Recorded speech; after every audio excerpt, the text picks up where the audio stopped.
blight. Wheat 7 years ago, okra this year. Now there's just corn. And we're growing more than we ever have. Well, with like the potatoes in Ireland and the wheat in the Dust Bowl, the corn will die soon.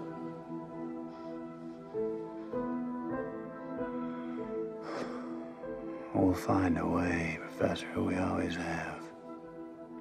Driven by the unshakable faith, the earth is ours. Well, not just ours, no. But it is our home. Earth's atmosphere is 80% nitrogen. We don't even breathe nitrogen. Blight does, and as it thrives, our air gets less and less oxygen. The last people to starve will be the first to suffocate. And your daughter's generation will be the last to survive on Earth. Okay. Now you need to tell me what your plan is to save the world. We're not meant to save the world.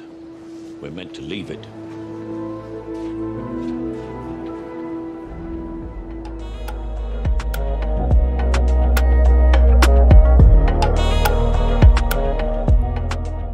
Michael Caine's words here, we're meant to leave it.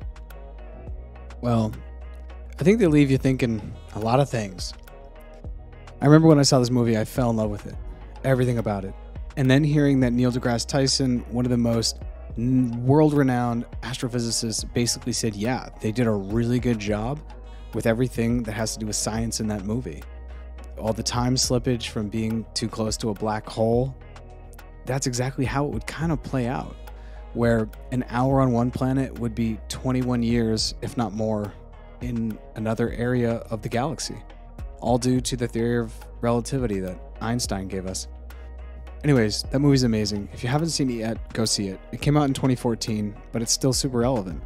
And I know that clip may be super ominous, the whole idea that the last ones to starve will be the first ones to suffocate. But the good news is that is fictitious. If, and here comes the other side of that coin, if I think we kind of pull it together. Because you could watch that movie and yeah, it's fictitious and it came out in 2014. And then you can go watch the documentary Kiss the Ground, which is all about soil degradation. Because basically in that movie, what's happened is there's a blight and corn is one of the last things they have left to eat as humans. But after corn, it's just not going to work. The blight is going to eat up the atmosphere and then people are going to suffocate once the food goes. Now, once again, I don't know if that's actually going to happen on Earth. Maybe it will happen in 200 years if we continue on the course that we're on. But for right now, we are okay. But this episode is kind of dedicated to the idea that just because we're okay today doesn't mean we're going to be okay tomorrow, or even a week from now, a month, a year, or 10 years. And this is the really, really difficult thing about climate change, or I think we should say climate crisis, is that we're going to be okay, more or less, today. But that doesn't mean we're going to be okay in a year. And knowing that, hopefully will spur us into action. But unfortunately, while we are creatures of habit and creatures of predictability, and we don't like things that are unpredictable, climate crisis is only going to get more unpredictable. But it's kind of on us as individuals to make a difference. Or is it? Is that just kind of what the corporations have made us feel like? Because as a kid growing up, it was always like, you can do it. You can change the world. And while I still feel like that some days, there are other days where I'm like, it doesn't matter how vegan I go. It doesn't matter how zero waste I go. It doesn't matter what I personally do.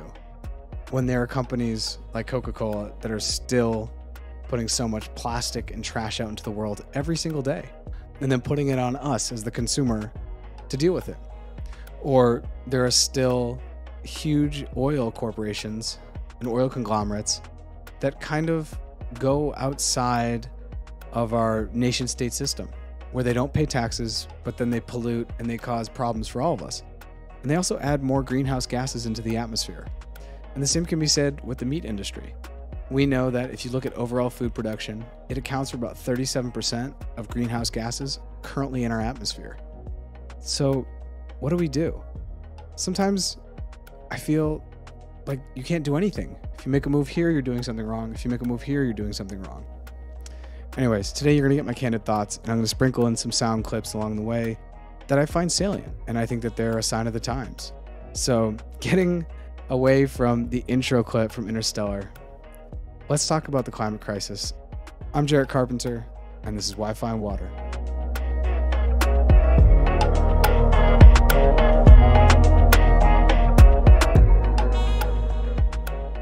In 1992, Fern Gully was released. It's raining like magic. Deep in the heart of the forest, there is a magical world where wondrous creatures play the day away. Red light. Red light again. Now, in 1992, I would have been about 5 or 6 years old, depending upon when in 1992. And I remember seeing Fern Gully as a kid, so I don't think I was 5 or 6. I must have been a little bit later. But Fern Gully was pretty transformative in that it was kind of scary. You had this cool little jungle, all these people chilling. Then this dude comes in who works for a logging company, and then he gets shrunk down to size by a little fairy named Krista, and then kind of realizes, hey, there's like a lot of life going on here. There's a lot of things going on here, and there's enough things going on here that I really want to protect, and I don't want to let the logging company just cut down trees, really at the end of the day, for profit. And that's a high-level overview, an adult look at what Fern Gully was, but that's really what it was. And in 2009, James Cameron's Avatar, for me, was kind of like an adult Fern Gully. Same ideas. This outsider gets plopped into a community, realizes, hey, there's a lot of cool things going on here. There are people that have lives here, and they have a huge connection with the trees, with the earth, with all living things. And that the things that he perceived, he being the guy who dropped out of nowhere into this community, the things that he perceived to not have life were actually had so much life. And so I always saw Fern Gully or Avatar as the adult Fern Gully. And that was in 2009. And both of those movies have always kind of stuck with me when I think about the climate crisis. Because I think one of the things that's most important to consider is that this isn't just affecting wherever you are. Maybe it's hotter in the winter. Maybe it's colder in the summer. Maybe it rains more, or maybe there's more drought, or maybe there's more forest fires. Wherever it is, there are thousands, if not millions, and probably now billions of people who are being affected by this, but that you may never meet. And that to me is super important, because then it makes me think, how do we actually find change here? As I talked about in the intro, sometimes it can feel super, super helpless when we're thinking about the climate crisis. We're on a planet with about 8 billion people, more or less. And we know that by about 2050, we're going to have probably about 10 billion. And as far as we can see, there totally is enough to go around of food and of water, but not if we're going to continue to share and divide up these valuable resources the way that they're divided up and shared today. There's a total inequality in the global and international food supply chain. And especially when it comes to access to water, there's enough water for every person on the planet to have enough for their needs every day, but not in the way that it's currently broken down. So we need to figure out a more equitable way to kind of share resources. Otherwise, by the time we get to 10 billion people, the climate migration that we're seeing now, or these climate refugees that we're seeing now, we're not ready for it.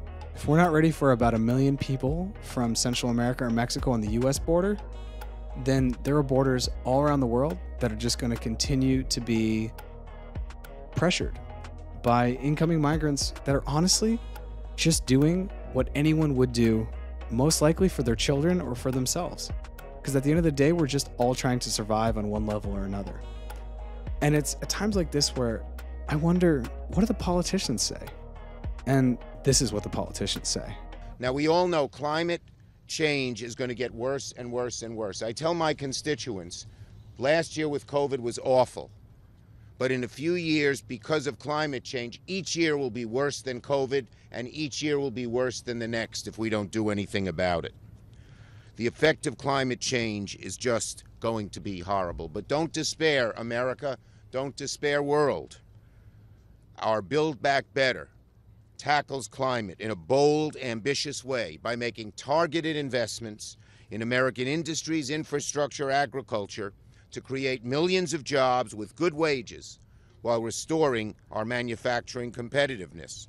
Targeted investments in key parts of the American economy is going to spur a green industrial revolution while lowering the cost of energy for everyday Americans and ensuring that all of us have the cleanest, most efficient technologies available to our homes, our vehicles, our workplace. While no one provision is enough to address the climate crisis, the investments in clean energy and transportation will put us on a path to delivering on the president's ambitious goal. So that was Chuck, good old Chucky Schumer, talking about the Build Back Better plan and other plans that Joe Biden has to save the world, save the planet, really be at the forefront of creating policy, green policy, etc. But every time I hear this, all I hear is all this doublespeak. And the words of Greta Thunberg just echo in my mind forever. And here are her words on what politicians would say. There is no planet B. There is no planet blah. Blah, blah, blah. Blah, blah, blah. This is not about some expensive, politically correct green act of bunny hugging or blah, blah, blah. Build back better, blah, blah, blah. Green economy, blah, blah, blah. Net zero by 2050, blah, blah, blah. Net zero by 2050, blah, blah, blah. Net zero, blah, blah, blah. Climate neutral, blah, blah, blah. This is all we hear from our so-called leaders. Words. Words that sound great, but so far has led to no action. Our hopes and dreams drown in their empty words and promises. Of course, we need constructive dialogue, but they've now had 30 years of blah, blah, blah, and where has that led us? Over 50% of all our CO2 emissions have occurred since 1990, and a third since 2005. All this while the media is reporting on what the leaders say that they are going to do instead of what they are actually doing. And then not holding leaders accountable for their action, or rather inaction. And don't get me wrong, we can still do this. Change is not only possible, but urgently necessary. Blah, blah, blah. Beautiful, simple. And in many ways, when I think about the climate crisis, as I've said throughout this episode, I feel like I can't make a move. It's exceedingly tough to make green decisions in a capitalist system that doesn't really see finite resources. It assumes that there are infinite resources because there must be infinite profits. And if there's infinite profits, then we must be able to put infinite resources in the machine to get out infinite profits. The problem with that is we know that there aren't infinite resources. There are a finite amount of resources that we have on this planet to be able to continue to get, as the market would hope, infinite profits. And I wasn't really sure how to end this episode because I don't want it to be a Debbie Downer. I just think that we need to start to have real conversations about the climate crisis because it seems like the politicians are going to move too slow. And yet it seems like individually taking on corporations is almost too gargantuan. So if that's the case, what are we left to do? I don't really have an answer per se, but what I hope to do is invite on guests to speak more on aspects of the climate crisis that maybe we're not thinking about. Finally, I would like to leave you with some documentaries that I found to be really informative about the Earth, about basically humans' engagement with the Earth today and how that's going to affect our future and how we probably need to curtail some of our behaviors. So if you have a Netflix account, check out, the first one is David Attenborough, A Life on Our Planet. Second one is An Inconvenient Truth. And make sure to see the one from 2006 and not the one from 2017. I found the one from 2017 to be pretty repetitive of the 2006 documentary. The next one is Kiss the Ground. The next one is Seaspiracy, followed up by Cowspiracy. Those are very similar. And the final one on Netflix is A Plastic Ocean. And if you have a YouTube account, go and check out Planet of the Humans. This is by Michael Moore. And Before the Flood by Leo DiCaprio. Now, the ones on Netflix I think are pretty easy to find. You can just put in the name into the search and they'll pop right up. The ones on YouTube are easy to find, but I've gone ahead and if you click the link in the Instagram or Facebook or YouTube, you will be led to, there will be a link that says YouTube Planet Documentaries or YouTube Earth Documentaries or YouTube Eco Documentaries. I'm not sure what I'm going to call it. But click on that and you'll have access to Planet of the Humans and Before the Flood.